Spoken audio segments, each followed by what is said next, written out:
We begin the news at this hour in Nigeria's South, where the students that were kidnapped by aliens suspected along the east-west road in Ughelli North local government area of Delta State, south of Nigeria, have regained their freedom from the kidnappers' den. The students' Sienna vehicle was hijacked last Friday while returning from Calabar as the Evreni axis of the east-west road. The Delta State Police Public Relations Officer, Edafe Bright, in a WhatsApp chat with News Central Correspondent Ozu, confirmed that the students have been released from captivity. And for more on these, I'm joined by our correspondent, Ozu, to talk, in details about this. Austin, good afternoon. Glad to have you join me. Good afternoon. Nice having me on set. I mean, what more can you tell us about the release of these students? Right, the unfortunate incident, like what you rightly said, happened on Friday night, and since then, the police have begun the manhunt and the rescue of these students. But meanwhile, it was not only the students that was inside the Sienna vehicle. From what we gathered, they were coming from Calabar, so suspected to be going to Warri thereabout before they met their, unsolicited kidnapped. But from what we gathered so far, the police and other security agencies, including the vigilante, they swift into action and they moved in search of these, students and other occupants of the vehicle. But by and large, what really transpired to how whether money was paid or not was not confirmed to journalists. But let me say this, that for some time now, Delta State Ughelli precisely has been on the news, not for the good, and it's very unfortunate that incidents such as this beginning to repeat himself in that axis. And not quite long too, we probably had some people who were probably kidnapped on that particular road. It looked as if that place has become a flashpoint for kidnappers to be harvesting innocent souls for them to gain their purpose. I think it's high time the security agencies beam their searchlights on that particular spot, precisely between Ughelli to Patani, where these nefarious activities are being carried out. The security agencies should expedite action and begin to, provide more surveillance to that area so that we'll not begin to recall this kind of event that has been repeating itself over time. But I think the security agencies are still working in collaboration with sister agencies. I'm talking about the police, because what really played out during the last weekend, if not for the efforts of the security agencies, who knows whereby these persons might have been by now. So it's really a high time for them to come together and bring a searchlight on that area so that road users and others who are applying that road will get to their destination, not be obstructed on the road and be kidnapped for financial gains. But Austin, were you able to reach any of the released students, just to understand their experience, and also if indeed ransom was paid or not?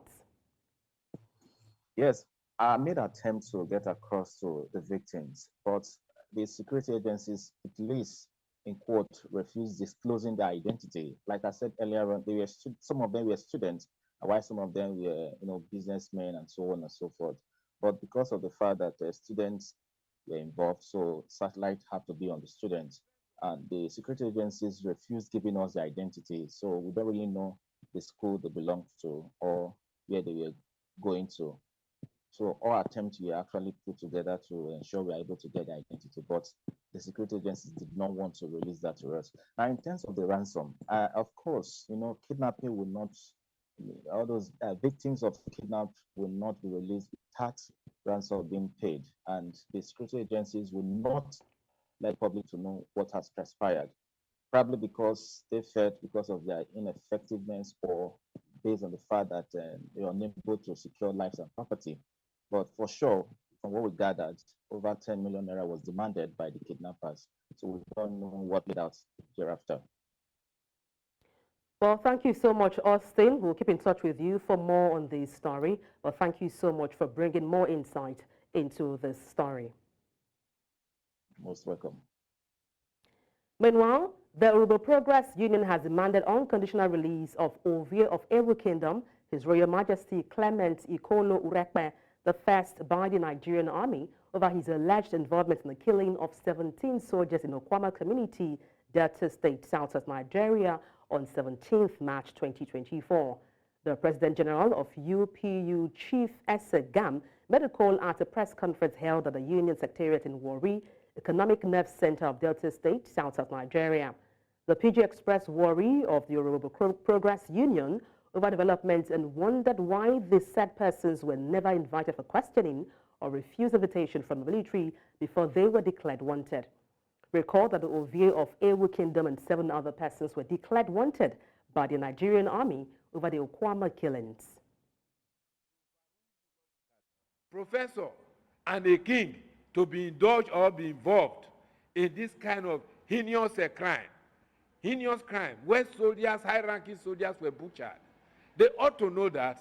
They ought to know that it is not for this group of people. These are not common felons. These are distinguished persons in their own rights. Then you just declare them wanted. And I say here and there, now on behalf of the UPU, Urhobo people all over the world, that we demand an immediate release. We demand an immediate release of mostly this our king that surrendered himself. The High Command of the Nigerian Army has warned Nigerians not to allow the incident that occurred in Delta State that led to killing of 17 soldiers to ever happen again. Director of Defense Media Operations, Major General Edward Buba, who gave the warning in Abuja, explained that prior to the incident, the military had constructed several civics projects in Delta State as a sign of goodwill. On the recent rescue of 16 and 17 hostages in Sokoto and Kaduna State, Abuba noted that the rescue operations was based on collaboration between the military working with local authorities and government agencies across the country in a coordinated approach. He, however, urged citizens to remember that they are first line of intelligence.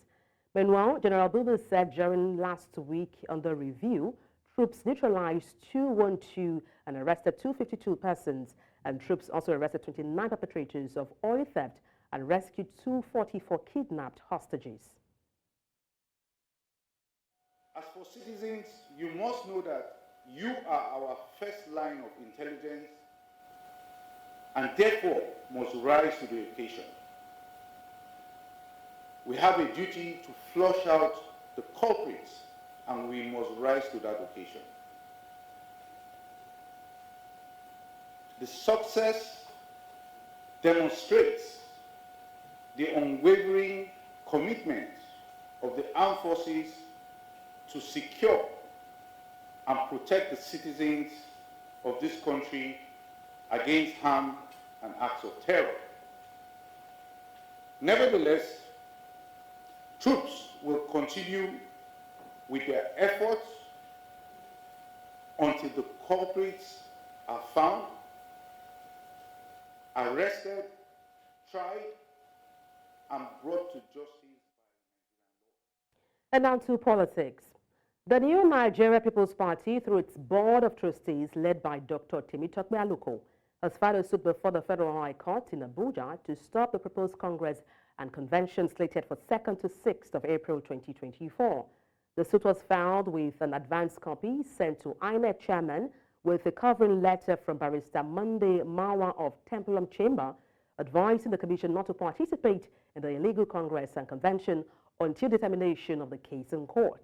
Consequently, the Federal High Court in Abuja has fixed 16th of April for the hearing date of the matter before Honorable Justice Obiora Egwatu and INEC was duly served by the court bailiff on Friday 28th of March 2024. The National Publicity Secretary of the party, Abdulsalam Abdulrazak, said the effective service of the suit before Honorable Justice Obiora Egwatu on INEC on Friday 28th of March is another jeopardy for Kwankwaso's group for the 3rd time in a row, because INEC, as a neutral and unbiased commission by its tradition, may decide not to participate in any NNPPC's factional congress until all litigations, most especially on congresses and convention, are put to rest. And to shed more light on this, I'm joined by Dr. Adedugba Johnson, a chieftain of the NNPP. Good afternoon. Glad to have you join me, Dr. Johnson. Good afternoon. Okay, let's just get straight to the heart of the matter. I mean, should INEC disregard NNPC's spokesperson, and that's Abdusalam Abdurazak's call to ignore Dr. Kwankwason's planned convention? I think we have some confusion here. If the release by Mr. Abdurazak or whatever he's called were germane or true, then there would be no Dr. Kwankwaso's convention. And Dr. Kwankwaso doesn't have a convention. The NNPP is scheduled to have its convention. Mr. Razak and Ebuna, whatever you call them, are no longer members of the NNPP. I keep asking the press, how does one go from complaining within a week of being suspended or being expelled to all of a sudden becoming an officer of the party? Why will the press not ask them where they held their convention? How Aluko became a board of trustees chairman? Of which party? Once a party is registered, it goes under the Constitution, under the Electoral Act, and under the Constitution of the Federal Republic of Nigeria. If you go to INEC today and follow the chain of conventions, the acting national chairman today is Dr. Ahmed Ajuji. He was appointed a few days ago. The convention is being covered and will be covered by INEC because they got the proper statutory notices from the party at its headquarters, 11 Mahatma Gandhi Street, Area 11, Abuja. Anyone, any group that says otherwise are just talking. Cheap publicity. These same people, through their other acolytes and cohorts, were in the same court just 2 weeks ago. Their matter was thrown out. Now they have another one. So they've been to court several times, and various judges have told them and ruled on the matter. You are no longer members of the party. The party operates a constitution, not emotion, not sentiments. Now, talking about party, just to chip in there. We can't stop them from going to court. We can't stop them from going to court. But after a while, they will exhaust the options because the courts have consistently, they've had plethora of matters that they've filed. They've thrown them out in all these matters. And this one will have the same fate. Just to chip in there, Mr. Johnson. Yes. Yes. I mean, all of these court litigations here and there, and challenges within the party, don't you think this is capable of weakening the party as a stronghold in Nigeria in terms of contending with other political parties? The problem that you have a perfectly correct question. No party happening in Labour. PDP has its own issues. The APC have their own issues. So no party is without some form of crisis. But the good thing is that their own crisis, what we have here is we have some noisemakers that were members of the party that have been expelled and are no longer recognized in accordance with the constitution, either of the party or before INEC. They are no longer recognized. So they will keep shouting, especially when they have people outside of the party financing them. You will recall that some of them, this same group, gathered together before we had the Supreme Court judgment of the Kanu case, gubernatorial judgments in Kanu. They gathered together to join the APC to say that Abba Kabir Yusuf was not a member of the NNPP. Are these people looking for the good of the party? They are not. They are no longer members of the party. When everything is exhausted, then we will come back to tell them that you are not a registered party. You cannot, in fact, they have contempt proceedings against them before a high court because they had been told not to parade themselves as officers of the party. Let me ask But you, I know you made reference to court cases, litigations here and there, but what efforts are being made to resolve these issues out of court and just ensure the party restores, returns back to normalcy?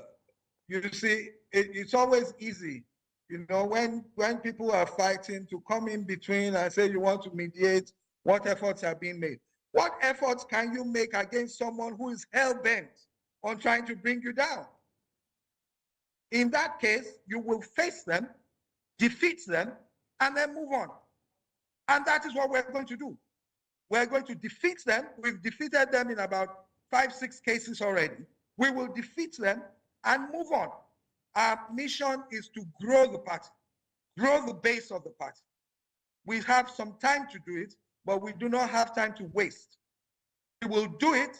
We have gotten rid of them because they are not in any way trying to come back or to negotiate or to repent from their ways.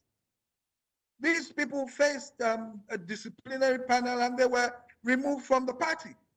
And then within the space of 1 week, they came to Akpaka at Adebola's place, and all of a sudden, Aluko is acting national whatever board of trustees, chairman board of trustees. They're just jokers. What process? And I keep blaming the press. If you do this in any sane environment, the press will ask them that, Mister, last week you were complaining that you were suspended illegally. How come you are now acting chairman? But once they say they are this, the press accepts it and begins to talk about factions. There are no factions in the NMPP. Let me repeat. A faction is a smaller part of a group. They are no longer in the party. They are out. So at the moment, they might be calling themselves NMPP, but nothing they have sent to INEC has been accepted by INEC. The courts have thrown them out. But you can't stop people from shouting at the top of their voices at a period like this. Let them keep shouting. I keep telling them that every time they talk about the NMPP, they are helping us propagate the name of the party around Nigeria. All right, but thank we you know so much. Where the source of the party is. It is at 11 Mahatma Gandhi, Abuja. That is the headquarters. And at the moment, the acting national chairman is Dr. Ahmed Ajuji. And that's a fine place to wrap it up. Thank you so much for your time on the news. Dr. Ladipo Johnson, chieftain of NNPP.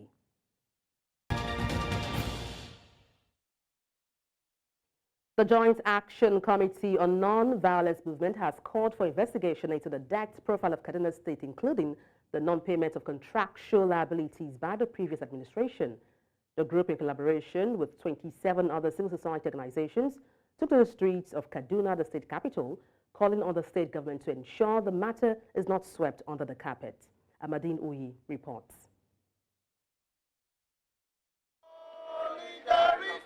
The protesters took to the streets of Kaduna, located in Nigeria's northwestern region,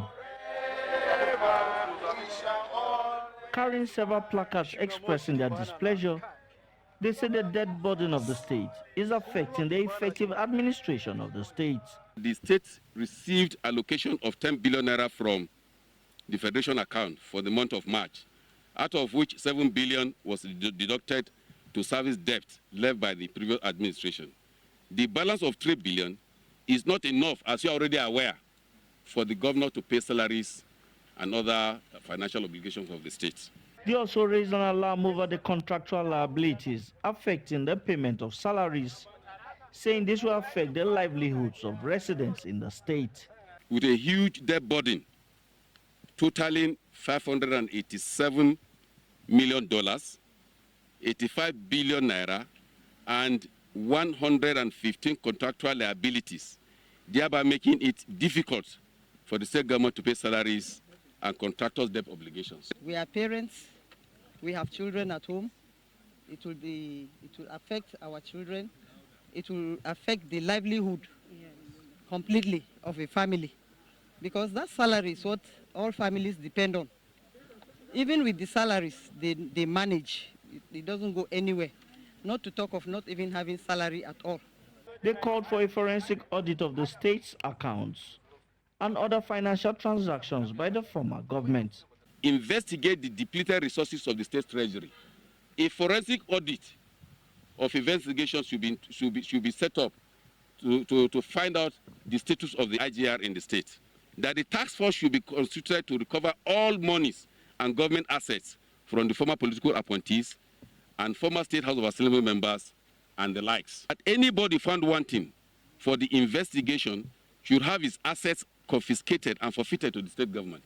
The protesters say several contracts were awarded by the previous administration, for which many of them are believed to be ghost projects. In Abuja for News Central, I am Amadine Uyi.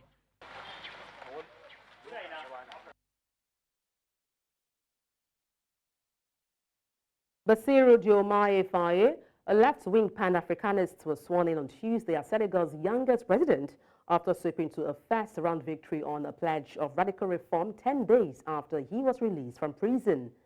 The 44-year-old has never before held an elective position, and East Africa's leaders attended the ceremony in the new town near the capital in Dakar.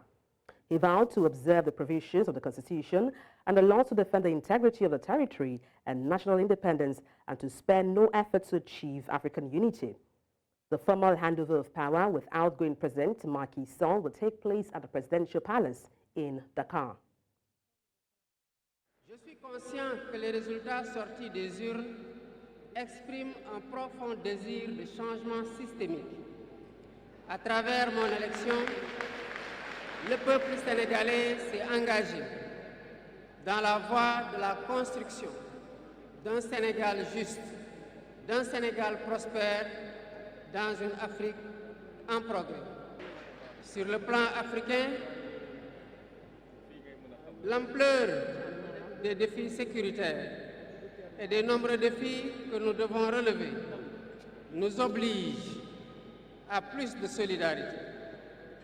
J'entends clairement la voix des élites décomplexées qui disent haut et fort notre aspiration commune à plus de souveraineté, au développement et au bien-être.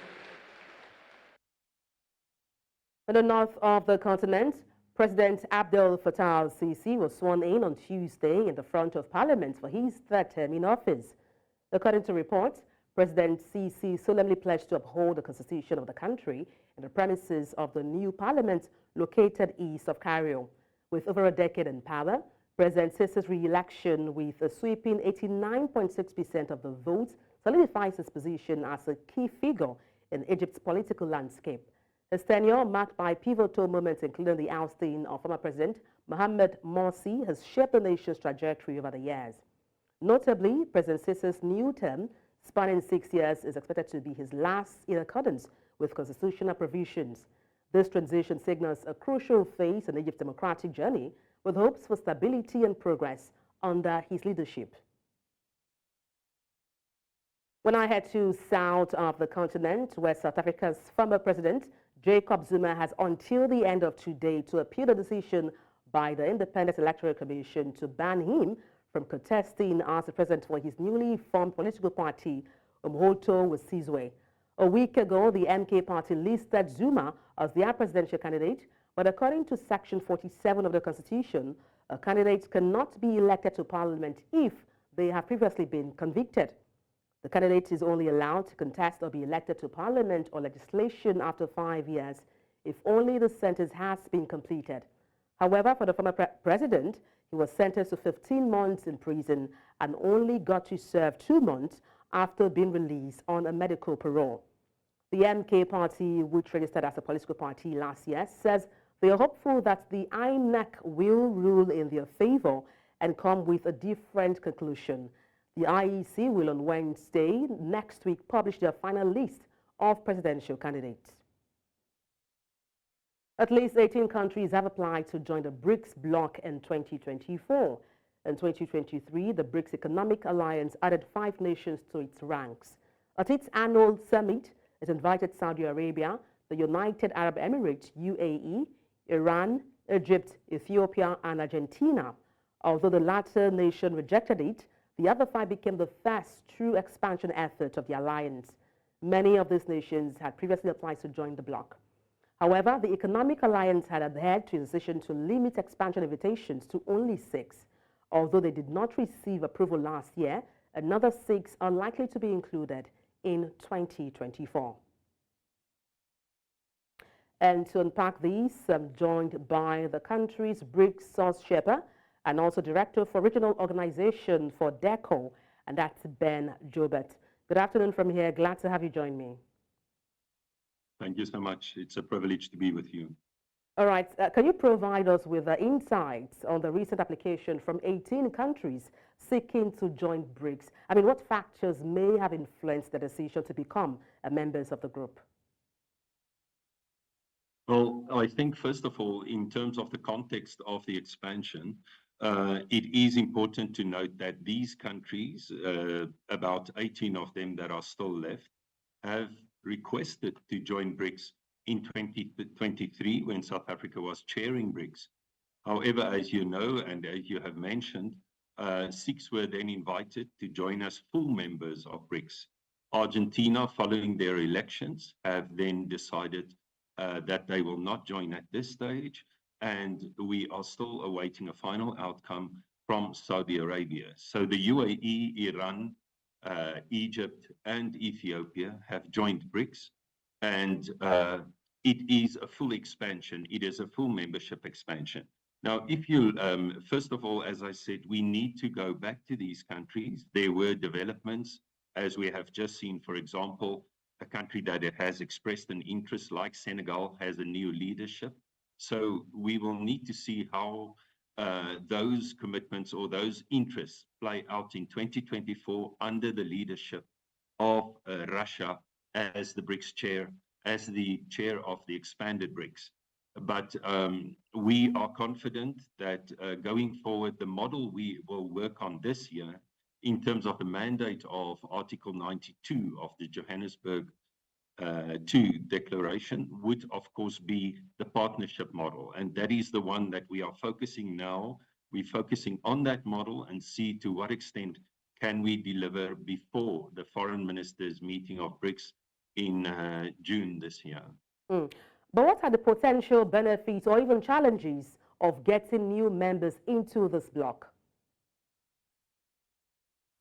Well, I don't think there are any challenges to get new members into the bloc.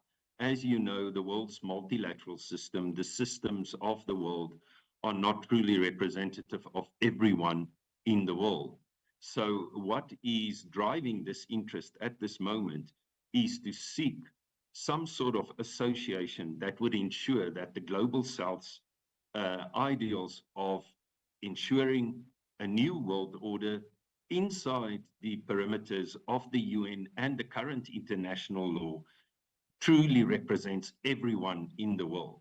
So I think what is driving the interest at the moment is the same factors that have been driving the interest in 2023, and that is the need to join a voice for the global South. But what are the requirements or even criteria for, admitting new members into the bloc? What are the prerequisites?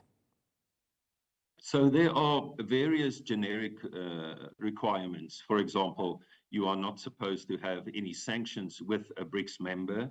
You are supposed to be a sizable country. And let me say what I'm saying now is still under negotiation, under discussion. We are looking at the moment at the partnership model, and that model, of course, could have slightly relaxed specific criteria like the size of the economy of an emerging developing country. However, these issues we are all discussing under the chairship, very capable chairship, if I may say so, of Russia, and we will, at the end of the day, give something that will be considered by our foreign ministers in time to take it to the BRICS summit, the first expanded summit that Russia plans to host in October 2024. So, I mean, talk to me about the benefits for countries willing to join. What do they stand to gain, be it economic or politically, when they become a member of the bloc?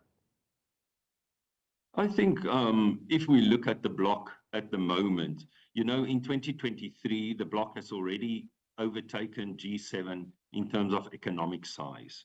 So it is a formation of the global south that speaks to the issues of the global south, not only in terms of economic size, but also if we go down and we look at the expanded BRICS, that is now more or less 42% of the world's population, a significant size of the world's land mass, and also the biggest contributor to GDP in the world. So if you add to that the issue of, for example, mineral resources, and the fact that the expanded BRICS holds about 72% of rare earth minerals, then you can see that these dynamics would add up for new members to be interested in joining the voice of BRICS. I think that should be quite evident. Well, one last question for you. How has BRICS in itself evolved since its establishment, and what role do they play when it comes to international intervention?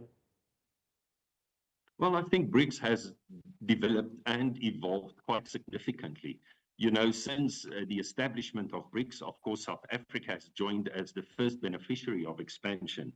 But then 10 years ago, we saw the establishment of the BRICS New Development Bank that plays a significant role in infrastructure projects and now also in climate resilient infrastructure in BRICS countries. Apart from those, that could be perhaps the most institutional development, but we know that other institutions have also developed: the BRICS Business Council, the BRICS Women's Business Alliance, the BRICS Think Tank, and this year, of course, South Africa also, last year in the last summit, South Africa then also lead in the establishment, by consensus, of course, of the BRICS Youth Council. So I think in terms of demographics, these countries are now well represented along the lines of the issues that are important to them. South Africa also hosted for the first time a BRICS Ministers for Women's Affairs meeting. So all these things show that there's progress in the bank, in BRICS, that it is growing, and that it is, like many other regional formations, definitely organically adding to the benefit of those already in it. Thank you so much for speaking with me, Ben Gilbert. Thank you once again. Thank you. Away from the African continent, British Foreign Secretary David Cameron said on Tuesday that the UK had urged Israel to provide a full, transparent explanation about an airstrike that killed 7 aid workers, including at least 1 Briton in Gaza. The US-based World Central Kitchen charity has blamed Israel for the strike that killed 7 of its staff unloading food brought by sea to the water on Gaza Strip to help alleviate looming famine. The group has said it was pausing operations after the targeted Israeli strike killed Australian, British, Palestinian, Polish, and US-Canadian staff. In his first response, UK Prime Minister Rishi Sunak said he was shocked and saddened by the reported death of a British aid worker.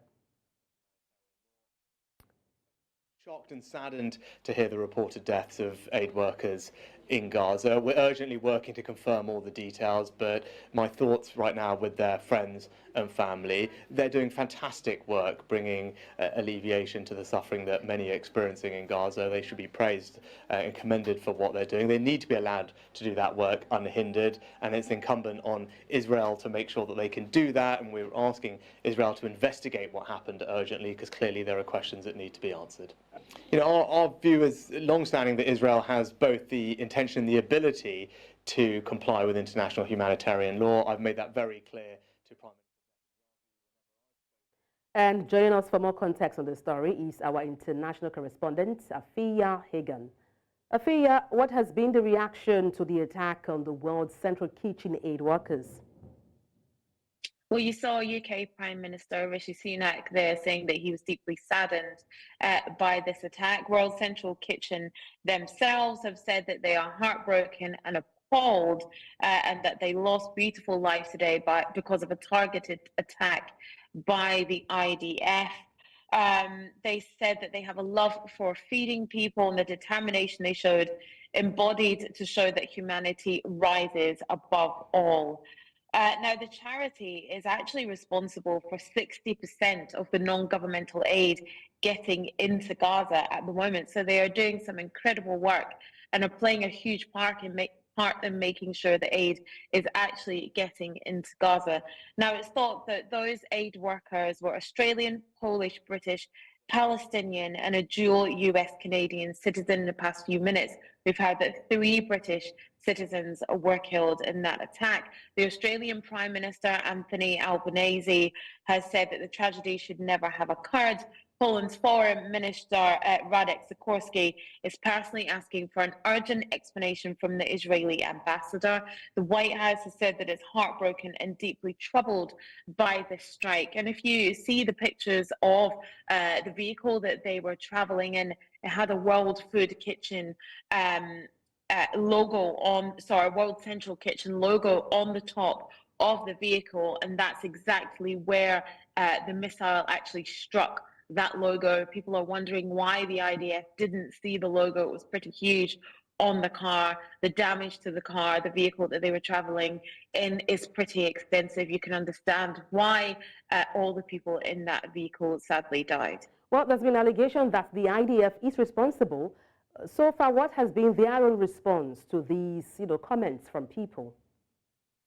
Well, earlier on today, Israeli Prime Minister Benjamin Netanyahu actually admitted that the IDF were responsible. He said in a statement speaking in Arabic earlier on today, he admitted it was an unintentional Israeli strike that killed innocent people in Gaza.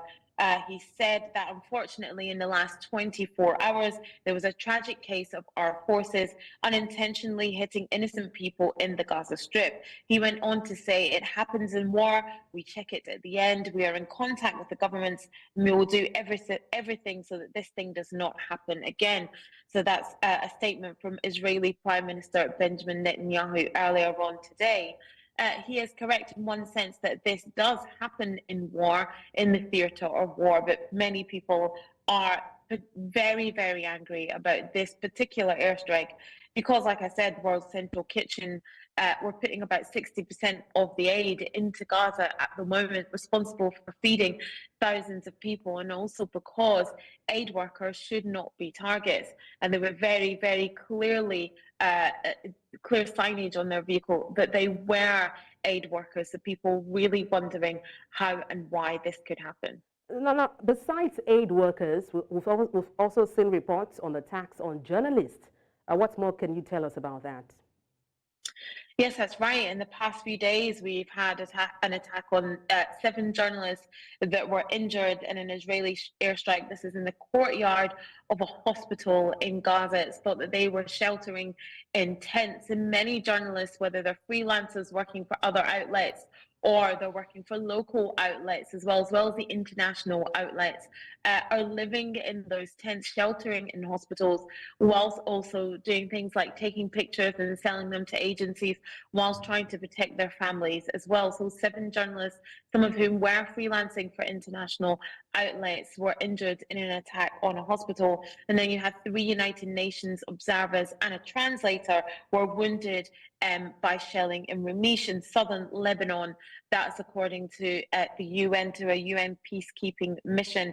Now, there have been more skirmishes along that border between Lebanon there, and real worries that actually you could have a kick up in the violence as well in that particular part also. Well, Afia Hagan, thank you so much for your international correspondent.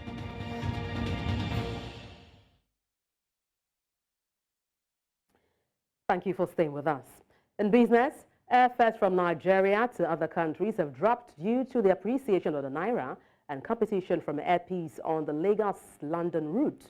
Foreign airlines in Nigeria are unblocking low-priced fares on Nigerian routes as the Central Bank of Nigeria declares or clears a backlog of $7 billion, including unremitted ticket revenue. During an appearance on the Business Edge show, Sean Mendes, an aviation consultant, provides insight into the impact of these developments on the aviation industry. I think it's very preliminary to start saying that. I think the main issue with the Naira has been that it is still volatile. When you say it's appreciating, but an 8% shift, whether it's an appreciation or a depreciation, is not something that gives business a lot of confidence in terms of, making their plans for costs and revenues. What has really helped the aviation market, though, is increased competition, and that is always going to be a positive. Airpeace, as you mentioned, has entered the Lagos to London market, and that far and away is the largest single market from Nigeria, as over 500,000.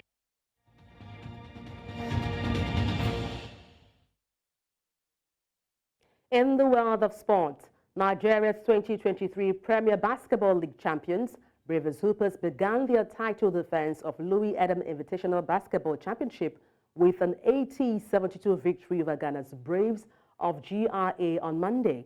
3 players finished in double figures for Hoopers. Mustafa Oyebanji had 15 points, including 4 threes. Abel Ofia added 14, while Michael Oriaki scored 13. The Kingsmen shot 14 threes against Braves from Ghana.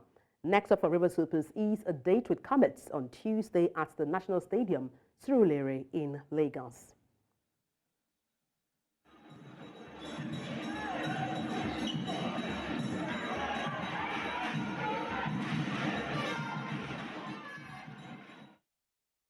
And that's all on the news at this hour. But before we go, let's take a look again at some of the major stories. Military once again a repeat of Delta killings. Senegal's Faye sworn in as youngest African leader. Egyptian President Sisi sworn in for 3rd term. Send your eyewitness report to the WhatsApp number on the screen and follow us on social media. We are at News Central TV. You can watch us live on DSTV channel 422, Star Times channel 274, Avo TV and YouTube. Many thanks for watching. I am Adebola Adedugba.